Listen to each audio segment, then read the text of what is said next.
મહત્વના સમાચાર પર નજર કરીશું। મહત્વના સમાચાર મળી રહ્યા છે તેના પર નજર કરીએ તો વડોદરા હણીકાંડ જેવા પગલાં રાજકોટ અગ્નિકાંડમાં લેવાશે કે કેમ મોટો પ્રશ્ન, કારણ કે વડોદરા હણી બોટકાંડમાં વડોદરાના તત્કાલીન મહાનગરપાલિકા કમિશનર છે અને એચ.એન. પટેલ અને વિનોદ રાવ સામે ખાતે કે તપાસ થાય, શિક્ષાત્મક પગલાં થાય તેવો હાઈકોર્ટ દ્વારા આદેશ આપવામાં આવ્યો છે।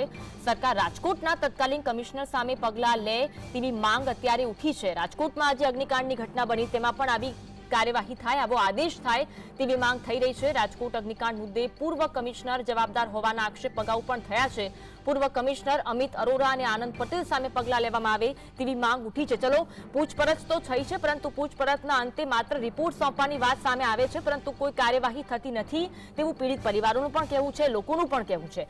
2023માં ટીઆરપીમાં નાની આગ લાગી ત્યારે કમિશનર આનંદ પટેલ હતા, માત્ર પૂછપરછ સુધી આ કાર્યવાહી સીમિત રહી છે। આજ અંગે વધુ વાત કરીશું। તથા લકીરાજ અમારી સાથે લાઈવ જોડાયા છે। લકીરાજ, જે વડોદરા બોટકાંડની ઘટના બની અને ત્યારબાદ રાજકોટ જે અગ્નિકાંડની ઘટના બની, જે કાર્યવાહી શિક્ષાત્મક કરવાની હાઈકોર્ટે આદેશ આપ્યો છે વડોદરાની ઘટનામાં, તેવો જ આદેશ અને તેવી જ કાર્યવાહી ક્યાંક રાજકોટ અગ્નિકાંડમાં થાય તેવી માંગ ઉઠી છે।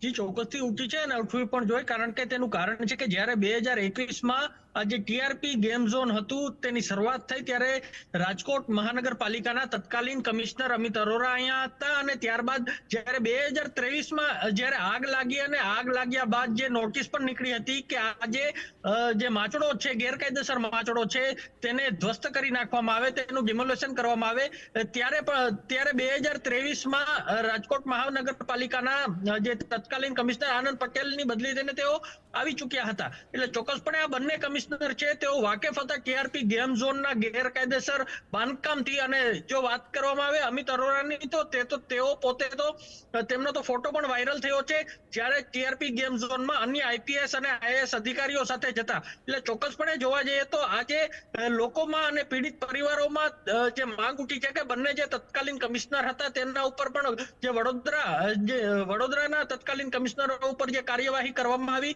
જે હાઈકોર્ટ દ્વારા જે આદેશો આપવામાં આવ્યા, તે જ પ્રકારની જે કાર્યવાહી છે તે રાજકોટના તત્કાલીન કમિશનર છે તેમના ઉપર કરવામાં આવે। આ બંને જે કમિશનર હતા તેઓ વાકેફ હતા અને મહાનગરપાલિકાના કમિશનરની જે કહી શકાય કે જે જવાબદારી હોય છે સંપૂર્ણ રાજકોટની, એટલે ચોક્કસપણે તે જવાબદારીમાંથી છટકી ન શકે તે માટે જે તેના ઉપર કાર્યવાહી થાય તેવી લોકોમાં માંગ ઉઠી છે। જી, જે રીતે બંને જે કમિશનર છે, પૂર્વ કમિશનર છે, તેમની પૂછપરછ સુધી જ કાર્યવાહી સીમિત રહી છે રાજકોટની અગ્નિકાંડની ઘટનામાં। ત્યારબાદ તપાસનો રિપોર્ટ સોંપવાની વાત છે, પરંતુ કોઈ કાર્યવાહી કરવાની વાત હજુ સુધી કોઈ અપડેટ સામે નથી આવી।